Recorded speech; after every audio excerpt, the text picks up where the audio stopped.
Welcome to Lowcountry Lowdown. I'm Lindsay Hausman. Today is October the 2nd.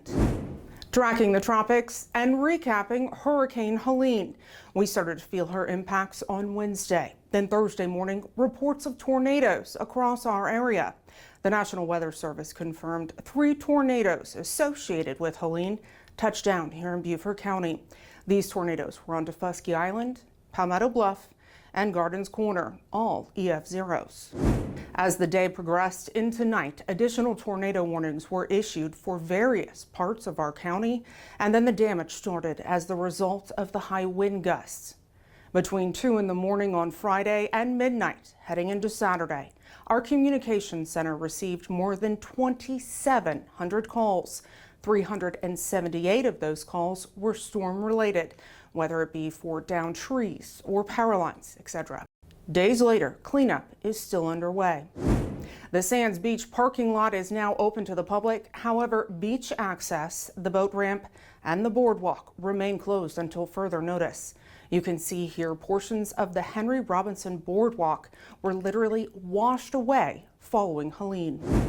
Municipalities in Beaufort County have stepped up efforts to help residents with debris disposal following the storm. On Hilton Head, today is the last day for the town's special debris drop-off at the Coastal Discovery Museum. From 1 to 7, anyone with excessive yard debris can drop it off there. Town staff and signage will help guide you to the drop-off area. In Bluffton, the town is providing dumpsters for all natural debris only. There are 5 different locations there. They're listed on your screen. These dumpsters will be available to Town of Bluffton residents through this Sunday, October 6th. The city of Beaufort will begin curbside debris pickup starting this coming Monday, October 7th. Those who live in Beaufort are asked to have their storm debris at the curb no later than 7 in the morning on Monday. If you're able to, please bag and bundle debris. Large branches and then other large debris can just be left curbside. Of course, there's always the Beaufort County Convenience Centers. There are a total of 9 centers countywide. Those locations are there on your screen, as well as the days that they're open. Now, all centers on the days they're open are open from 7:30 in the morning until 6 at night.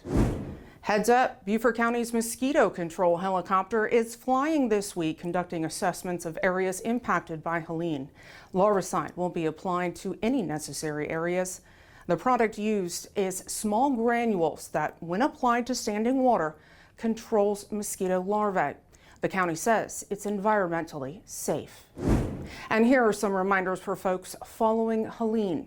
Whenever you are out driving and come upon an intersection with a traffic signal that is not functioning, that intersection should be treated as a 4-way stop.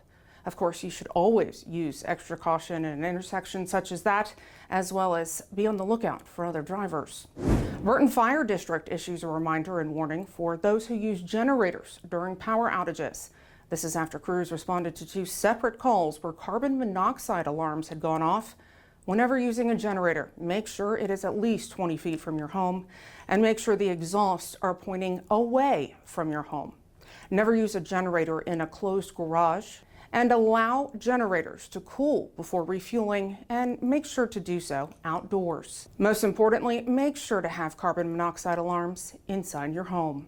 And lastly, when it comes to reporting information, here's how you should report things. To report power outages, please contact your power company. For downed trees and power lines, you can call our non-emergency dispatch line at 524-2777. We ask that you please reserve 911 for emergencies only.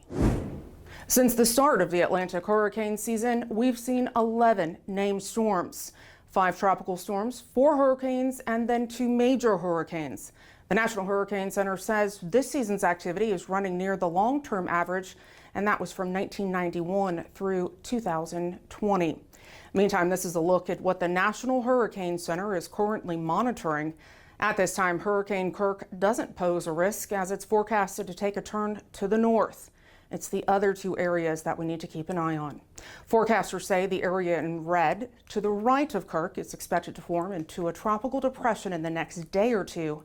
And then the area in orange there is currently a broad trough of low pressure producing disorganized storms As it gradually moves into the southern Gulf of Mexico, it could develop into a tropical depression by the end of this week or over the weekend. So we encourage you to monitor the forecasts throughout the rest of the week. Investigators are asking for information in two separate shooting incidents. The first happened shortly before 1:30 Monday morning on Newberry Circle in Sheldon. A home was hit by gunfire multiple times. A man inside that house was hurt, suffering from non-life-threatening injuries. Anyone with information is asked to call Staff Sergeant Tunis at 255-3426. And the other shooting happened just before midnight on Wednesday on Bonaire Circle North. That's in Beaufort. Multiple homes were struck by gunfire. No injuries were reported. Anyone with information in that case is asked to call Sergeant Wilfong at 255-3439. An important reminder, you gotta lock it or you're gonna lose it. Crimes such as car break-ins are preventable by simply locking your car doors and then making sure the windows are rolled up. We continue to see reports of car break-ins throughout Beaufort County. And while valuables are taken, guns are being reported stolen as a result. So please make sure to remove firearms and all valuables from your car before locking it. A traffic alert to pass along. Friday and Saturday, it's the 30th anniversary of the Beaufort Shrimp Festival.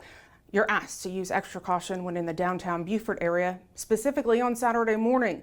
The Run Forrest Run 5K starts at 8 in the morning on Bay Street at Newcastle, and then it goes over the Woods Memorial Bridge. If you have something that you'd like to know more about or see covered here on Lowcountry Lowdown, please feel free to send me an email. That's lindsay.hausman@bcgov.net. As always, I encourage you to follow us on all of our digital and social media platforms. Great way to stay in the know, up to date, and engaged with us. Thank you for watching this week's episode. We'll see you next week. Stay safe.